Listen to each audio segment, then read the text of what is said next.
ఈ రోజు మన వీడియోలో Samsung Galaxy M33 5G గురించి డిస్కస్ చేయడం జరుగుతుంది. సో ఈ మొబైల్ వచ్చేసరికి కంప్లీట్ మిక్స్డ్ ఫీలింగ్ అయితే ఉందన్నమాట. కొన్ని పాజిటివ్స్ అయితే ఉన్నాయి, కొన్ని నెగిటివ్స్ అయితే ఉన్నాయి. సో ఈ యొక్క మొబైల్ వచ్చేసరికి ఏ యూజర్కి కరెక్ట్ ఉంటుందో ఈ వీడియో ఎండ్ వరకు అయితే డిస్కస్ చేయడం జరుగుతుంది. అండ్ ఈ వీడియోలో వచ్చేసరికి మీరు స్పెసిఫికేషన్ ఎక్స్పెక్ట్ చేయొచ్చు. అండ్ దాంతోపాటు ఈ యొక్క ప్రైసింగ్ సెగ్మెంట్లో అంటే Samsung Galaxy M33 మనకు చాలా కాంపిటీషన్స్ అయితే ఉన్నాయన్నమాట. ఈ ప్రైసింగ్ సెగ్మెంట్లో మనకు మిడ్ రేంజ్ మొబైల్స్లో ఇప్పుడు వచ్చిన మొబైల్ ప్రతి ఒక్క దాంట్లో ఒక గట్టి కాంపిటీషన్ అయితే ఇవ్వడం జరుగుతుంది. So Samsung Galaxy M33 5G ఎంతవరకు విత్ స్టాండ్ అవుతుందో, ఎంత మంచి ప్రైజింగ్ తెస్తుందో, ఈ స్పెసిఫికేషన్స్ బెస్టా కాదా అనే దాని గురించి అయితే కంప్లీట్గా అయితే డిస్కస్ చేయడం జరుగుతుంది. సో ఇంకా లేట్ చేయకుండా వీడియోలోకి అయితే ఎంటర్ అవుదాం.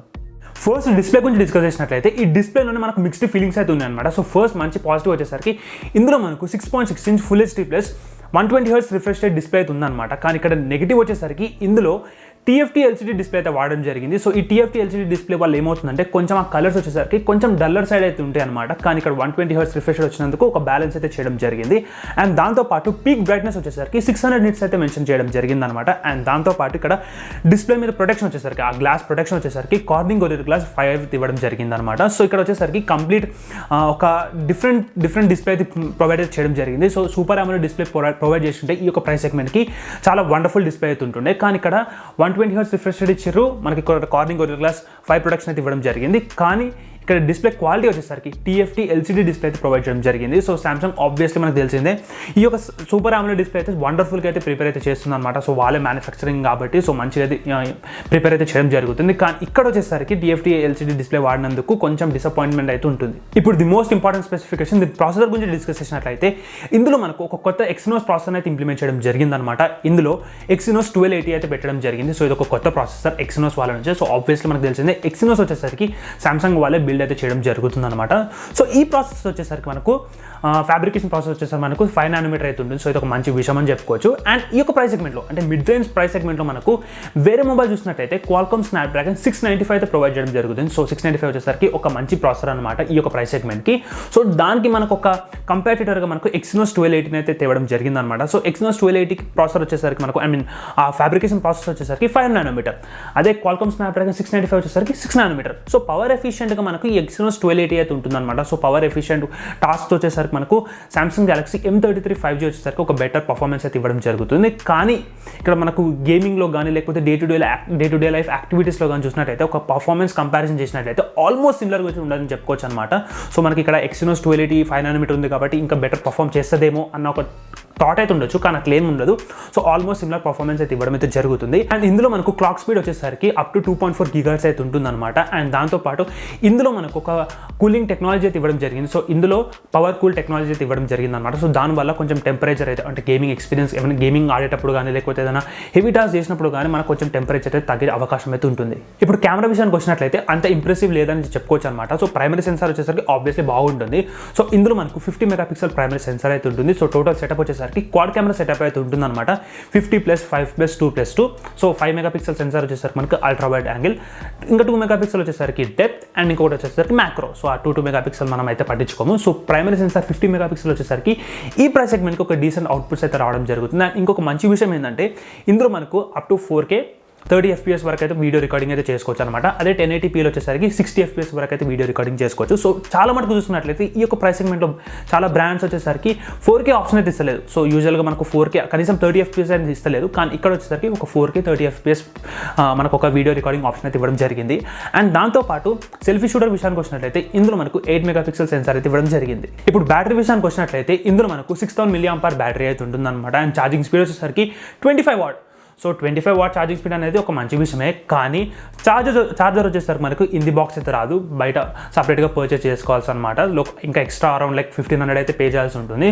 ఇన్ ది బాక్స్ అయితే రాదు. సో యూజువల్గా మనకు సామ్సంగ్ వచ్చేసరికి యాపిల్ అయితే ట్రోల్ చేయడం జరిగింది. సో యాపిల్ చార్జర్స్ ఇస్తలేదు, ఇన్ ది బాక్స్ చార్జర్ ఇస్తలేదని ట్రోల్ అయితే చేయడం జరిగింది.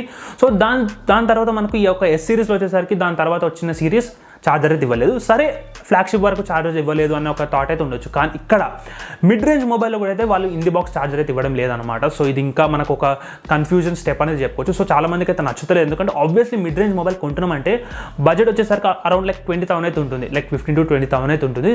సో మొబైలే కాకుండా మనం ఇంకా extra 1,500 to 2,000 rupees extra pay చేసి మనం ఛార్జింగ్ బ్రిక్ అయితే కొనాల్సిన అవసరం అయితే వస్తుందన్నమాట. సో దీనివల్ల ఇది ఒక మంచి స్టెప్ అనేది చెప్పుకోలేము. అట్లీస్ట్ ఈ మిడ్ రేంజ్ మార్కెట్లో వచ్చేసరికి ఈ యొక్క ఛార్జర్ అయితే ఇంక్లూడ్ చేయాలి. ఈ మొబైల్లో టోటల్గా మనకు 2 వేరియంట్స్ అయితే ఉంటుందన్నమాట. 8+128GB variant and 6+128GB variant అయితే ఉంటుంది. ఈ 2 అయితే మనకు ర్యామ్ ప్లస్ ఆప్షన్ అయితే ఉంటుందన్నమాట. సో 8GB ర్యామ్ వేరియంట్కి వచ్చేసరికి అప్ టు 8GB వరకు ఇంటర్నల్ స్టోరేజ్ వచ్చేసరికి ర్యామ్ లాగా కన్వర్ట్ అవుతుంది. అండ్ 6GB ర్యామ్ వేరియంట్కి వచ్చేసరికి అప్ టు 6GB వరకు అయితే ఈ యొక్క ర్యామ్ లాగా కన్వర్ట్ అయితే అవుతుందన్నమాట. సో టోటల్ 16 and 12GB వరకు అయితే మనకు సపోర్ట్ అయితే ఉంటుంది ర్యామ్ వచ్చేసరికి. అండ్ దాంతోపాటు ఇందులో స్టోరేజ్ విషయానికి వచ్చినట్లయితే ఇందులో మనకు UFS స్టోరేజ్ అయితే లేదు, eMMC స్టోరేజ్ అయితే వాడడం జరిగింది. సో మనకు eMMC స్టోరేజ్ అండ్ UFS స్టోరేజ్కి డిఫరెన్స్ ఏంటంటే, సో యూజువల్గా ఎంత మిడ్ రేంజ్ మొబైల్ అయినా సరే UFC స్టోరేజ్ అయితే వాడడం జరుగుతుంది. సో UFC వచ్చేసరికి మనకు ఇది వచ్చేసరికి మనకు ఫుల్ డూప్లెక్స్ అనమాట. సో ఫుల్ డూప్లెక్స్ మీనింగ్ ఏంటంటే మనకు ఇక్కడ రీడ్ అండ్ రైట్ వచ్చేసరికి సైమల్టేనియస్గా అయితే జరుగుతుంది. అదే మనకు eMMC స్టోరేజ్ మెథడ్ వచ్చేసరికి మనకు హాఫ్ డూప్లెక్స్ అయితే ఉంటుంది. సో దీనివల్ల ఏమవుతుందంటే ఇదర్ రీడ్ ఆర్ రైట్ ఒకటేసారి జరుగుతుంది. సైమల్టేనియస్గా మనకు రీడ్ అండ్ రైట్ ఒకటేసారి అయితే జరగదు అనమాట.